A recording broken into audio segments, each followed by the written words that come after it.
Yeah. Now this, I believe, came out of the album. Yes. And it's not in perfect condition, so it's probably not worth as much sum. The graphics are unbelievable. Right. It's fantastic. That's what makes that a demanding poster. And it's Captain Fantastic and the Brown Dirt Cowboy. And so he toured to support that. But this would be from the record album, and it's probably, in this shape, probably only worth $50, $75. But a mint one's Right. probably worth a few $100. Because it was really good graphics on that one, too. Beautiful. His stuff was amazing. Now this shows you the early posters, and I actually got these through the band, the 3Ds, which was a Boston area band.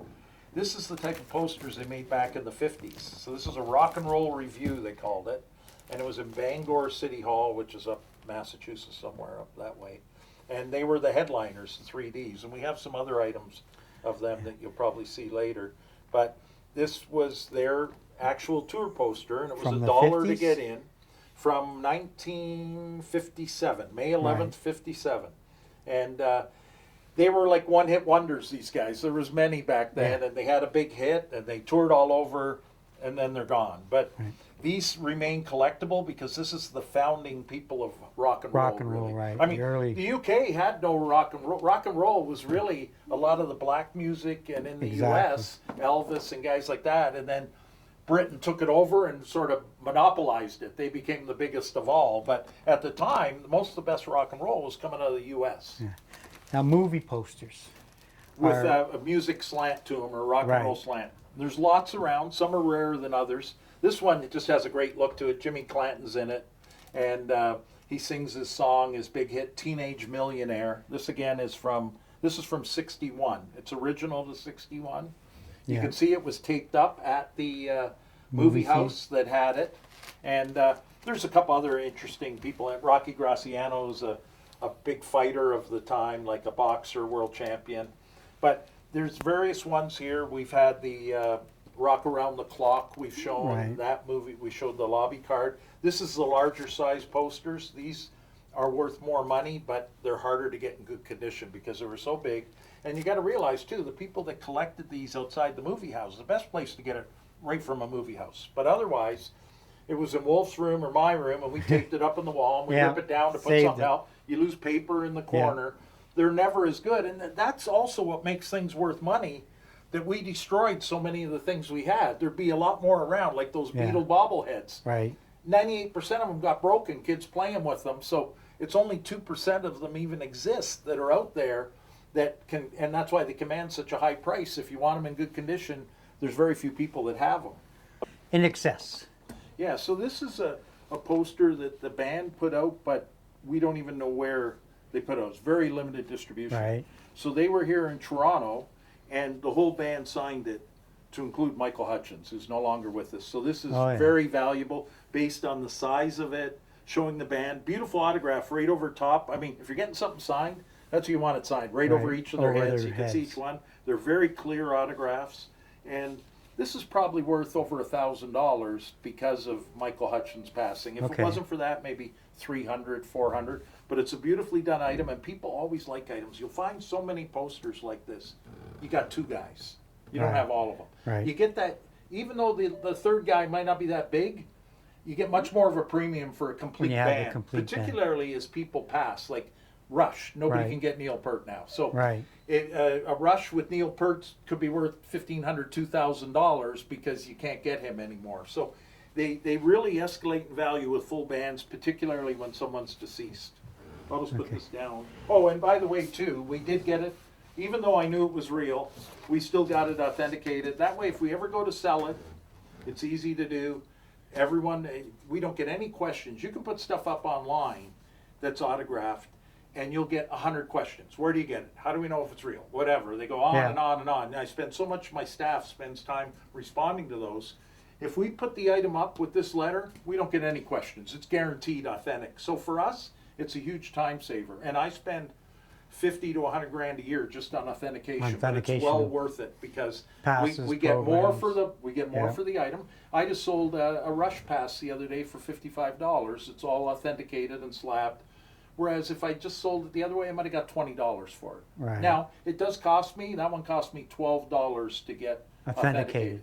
This costs more when it's a letter. This probably cost me $60 or $70. Right. But it's still when you're in a business like us, or if you're thinking of giving the stuff to your kids and they might lose the story how you got it. Right. It's nice to have it. A lot of people want to donate to a charity. Well, you need authentication because the charities need to know values. Like I did an appraisal yesterday for a charity that had items contributed to them, but they were authenticated, so I could give it a specific value because I knew they were actually hockey jerseys that were signed. But so these are really old rock and roll posters. A few of these that are from the old days. So yeah, now this one is, I got it again from the 3Ds, those gentlemen. But most of the bands then toured in a group, and this guy Joe Smith, he was a DJ, and most of the famous early rock guys like Alan Freed, they were all disc jockeys on radio stations. And so they'd bring out these 20 bands. Everyone, the big one here is Chuck Berry, even though the Diamonds are featured above them. But they'd all play 3 or 4 songs, and then they move on to the next city. So this is from the 50s, you think? Yeah, this will be 57 as well, because the 3Ds had Boston's favorite, they call them, and that was their big hit, Little Billy Boy. And how much do you think this one's worth? The condition isn't great. You could see what they call foxing. That's when the paper turns color a little bit, but probably $400 to $500. If it was in beautiful shape, probably $1,000. Like we had one, Stevie Wonder, Little Stevie Wonder it was called, and it was from Motor Town Review before it was Motown. We sold that for $5,000. It was like done in those day glow colors. A lot of the early ones were done in that bright yellow, bright pink. I actually have a poster of that to show you later on when we do our other posting. So this is Downtown Blues. Yeah, this is made to look old. It's not that old. Well, I mean, it's old. It's 20 years old, but it's made to look like it's from the Bill Graham days, right? Because it's Downtown at a local, beautiful place. Royal, which down by Lake back Shore. in the day, Frank Sinatra played there, all the big bands, and other famous bands. The Stones have played there. Elvis Costello, all kinds of various artists. It's a great old ballroom. Right on the lake. You go out, there's a big deck on the back. Beautiful place. Now, these are some of the concerts like you would do back in the day, Wolf, when Wolf was promoting the shows. So this is a Canadian Music Festival. Out your way is, again, at Cayuga, which is a racetrack. A lot of them, you did shows at the horse racetrack at Mohawk. Yeah, Mohawk Racetrack with and Charlie Mosport. Pride. So racetracks, I mean, the US Festival, was it a racetrack? No, it wasn't. But one of the other ones. The Cal Jam 1 and 2 Yeah, some of them were at Riverside. Ontario Motor Speedway. Ontario Motor Speedway. So, because it was a big area and they could pull in 100,000 or whatever. Now, this show wouldn't have been quite that big. It's not as many big acts, but there's still some good artists here, mainly Canadian. This is probably $200 item. It's early 70s, but you know. And there were no posters sold, so that's what makes them more valuable. That's why there's a little. You can see the tape on the back where they've taped it to the wall or something. Right. There's another Bill Graham here. This one is Jefferson Airplane, and this one as well. He's got here where you can buy the tickets in San Francisco, and it's a Bill Graham. And this one is also a first printing. I'm usually pretty careful of buying first printings, but there was second printings of this one. They're not worth as much. And there is a way you can find out on the web to look and find out what to look for when it's a second printing poster. Now this one is a bit unusual. This was, I think, when the Who were doing their last shows. Remember they said they were going to do their last two shows, and it was broadcast globally, one of the first tours ever. Elvis, I think, was first when he did Hawaii. And then the Who went around the world. This is from a newspaper box, where the day after newspaper, I'm there, I'm pulling it out, and it's you just they throw them out anyways. But if you get something like that, it's got a neat picture of Roger Daltrey, and it's from 1982. They don't do this anymore. There's newspaper boxes don't exist, and so to do those other two there that we have. Yeah, so this is again one of. There's been a number of amnesty. This is for artist rights. And they get, well, this one actually had different people playing at different venues, the Forum, Long Beach Arena, Universal Amphitheater. But the Eagles, Billy Joel, Fogerty, No Doubt, Dixie Chicks, they did a country segment, whatever. So they're very collectible because there's a lot of great bands in them. But it just depends how many they made. I've got a price of $70 on this one. A handmade rock and roll Yeah, poster. these are the very early ones, and this is from a place that, and we're in Toronto, right next to Mississauga. I'm not familiar with Huron Park, but Yeah. I think there is a Huron Park High School, so I guess it Yep. was maybe in the high school football field. But this is the Guess Who, which was a Canadian band, 1969, a handmade poster, $3 in advance, 3 1/4. They only charge 25 cents extra for paying at the door, but. It's very cool, and you can just see it's very crudely made, but it probably went up at the local high school. Right. And then somebody ripped it off the wall, and then here's where the staples were, or whatever. You lose a little bit of paper there. These are, I don't have a big number on this. I only put it as 125, but they're so rare. I Right. mean, this might be 1 of 3 or something, right? These type of things really don't exist. So let's do Nazareth. This is there. Nazareth doing a Canadian tour, and it's be early. This is like 70s, and they're playing Moncton, Halifax, Maple Leaf Gardens, Ottawa, Sudbury, Winnipeg, Regina, Saskatchewan, Lethbridge, and Edmonton, and Vancouver. So it's a beautiful poster. It's in mint condition. That's probably the nicest thing about it, is the condition's so nice. But it's probably a $250 poster because it's early.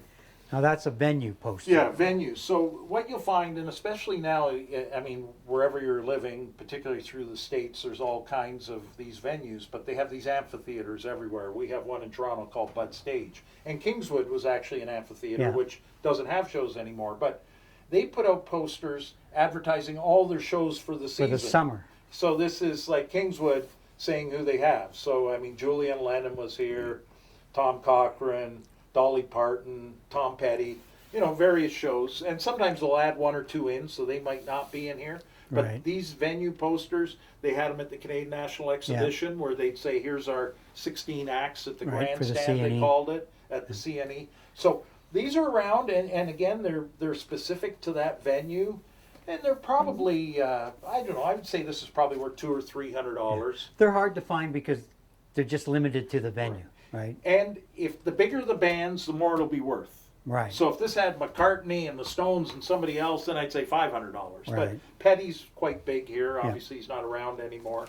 And then Yeah. the generic posters. Yeah, these are the knockoff posters of a totally legendary concert. They credit this more for the birth of rock and roll than they even do Woodstock. Yes, Monterey And, Pop. but whether this poster existed at that time, but you'll see lots of these made, and I'm not sure if this is how the poster came out. It's a neat looking knockoff. It's a good wall hanger.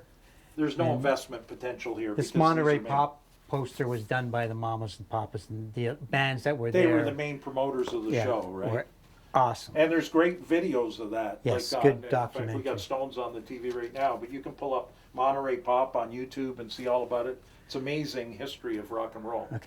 So a couple other rare things to get in the rock and roll collection business is like you see this jersey done And by most people Capitol. look at it and not think much of it. It's just a screen printed.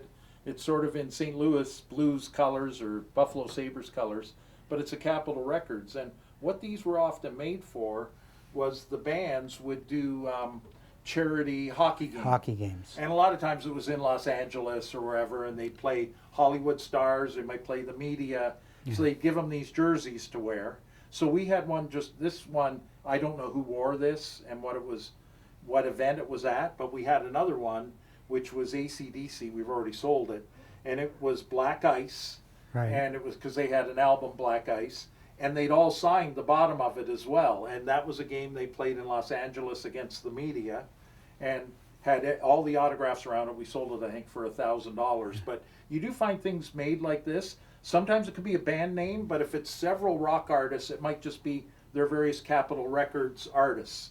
And that's what this would have been, as opposed to like the AC/DC was them and their crew against the media. So sometimes a band, sometimes it's a label. This is a label Right. jersey.